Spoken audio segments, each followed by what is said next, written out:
Welcome back, Pac-12 football fans. We are talking Week 7 Pac-12 football. Last weekend was pretty exciting with some close matchups and a non-conference game that knocks us back a little bit in the national perception, I would say, with Notre Dame beating the Sun Devils in Arlington.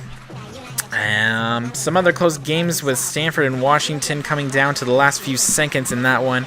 And UCLA traveled to Utah, and the Utah Utes definitely had upset on their mind, but their turnovers did not say the same thing as UCLA came out with a 7-point victory.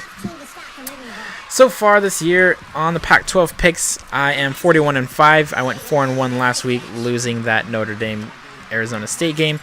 And against the spread, I'm 30-16. Last week I went 3-2 with the Arizona State game, one of them, and the Stanford Washington game, another. This week, all teams are in action, and all games are in conference. It's sure to be a good one. Hopefully some division races get set up after this week. We got Oregon, Washington fighting for maybe down the road might be a Pac-12 North bid to the Pac-12 game. We have USC and Arizona, which is probably going for second, third-ish, third-ish in the South Division. And then I think there's another one. Washington State and Oregon State. That should be a good one, going for what I would say the fourth in the North Division. So that's that. All games are going. Let's get started right now. Obviously, you can see game of the week this week, Oregon at Washington. Another Washington game, I'm sorry. Hopefully that's not too homerish, but it's going to be a big game. College game day's going there, and so I don't know how you can say there's a bigger game outside of that one right now this week.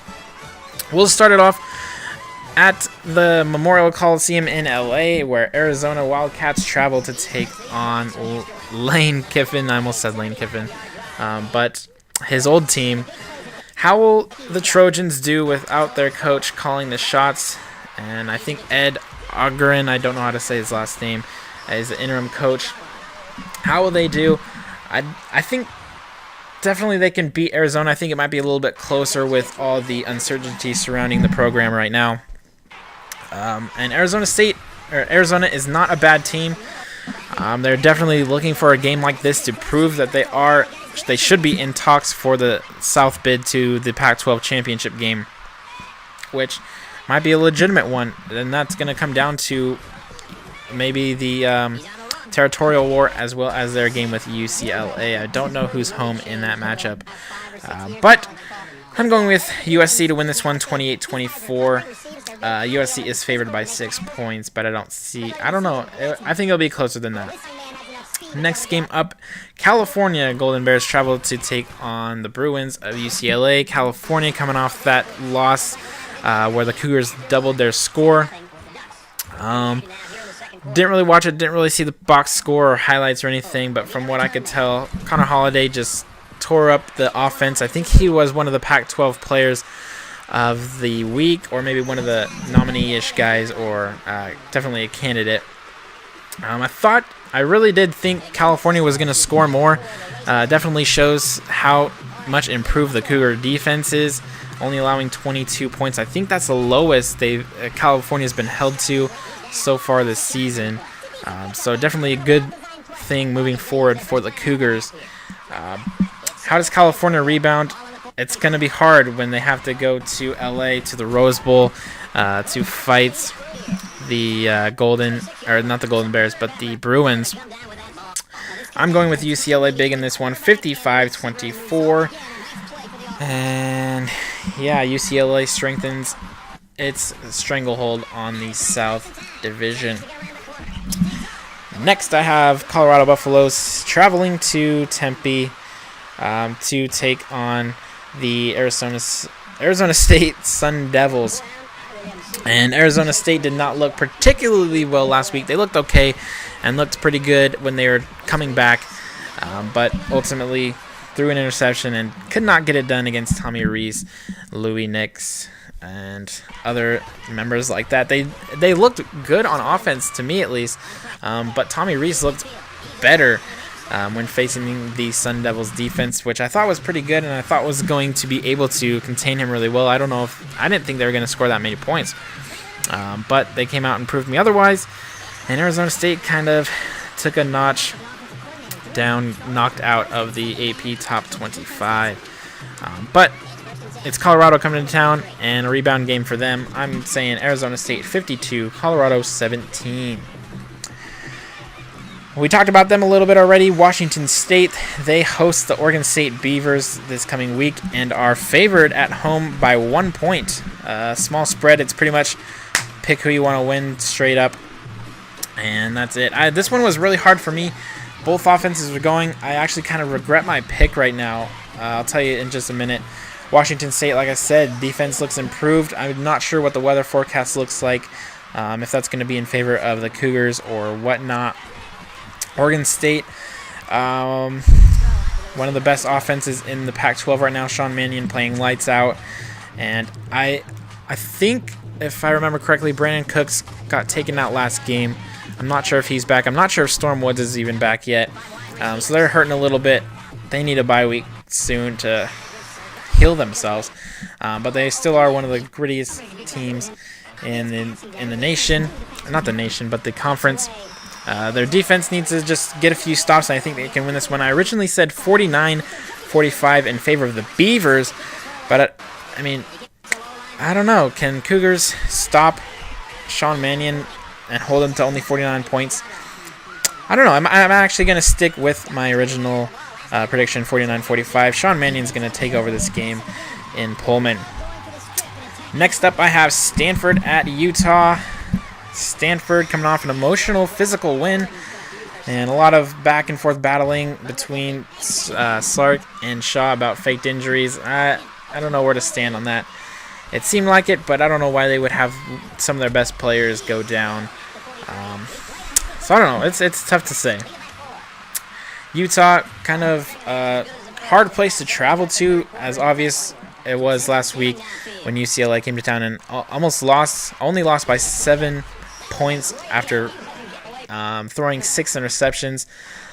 So if they can win the turnover battle, they might have a chance against Stanford. That's weird to say, but like I said, Utah, the weather, altitude, it's a little bit of a tough place to play. But UCLA did not have Stanford's defense, and that, I think, is what is going to be the game changer, and Stanford's defense should take over. I still think it's going to be closer than what it should be. 31-17 in favor of the Cardinal, which are only favored by 9 points. I guess it's not. Stanford isn't a huge scoring team, so a low spread should probably be in order. And finally, this game, the game of the week, College game day coming to Seattle for the border war. Oregon Ducks travel to Washington Huskies. And like we've heard so many times before, 9 years in a row so far, the Ducks have beat the Huskies, going for their 10th, and the slimmest margin of victory in those 9 years was only 17 points. Yeah, hopefully we can stop that this year. A victory would be huge, but as long as we can keep it close, maybe within 2 touchdowns, that would be a huge win, as Oregon has not scored less than 50 points this year. And that's with most of their starters out in the second half.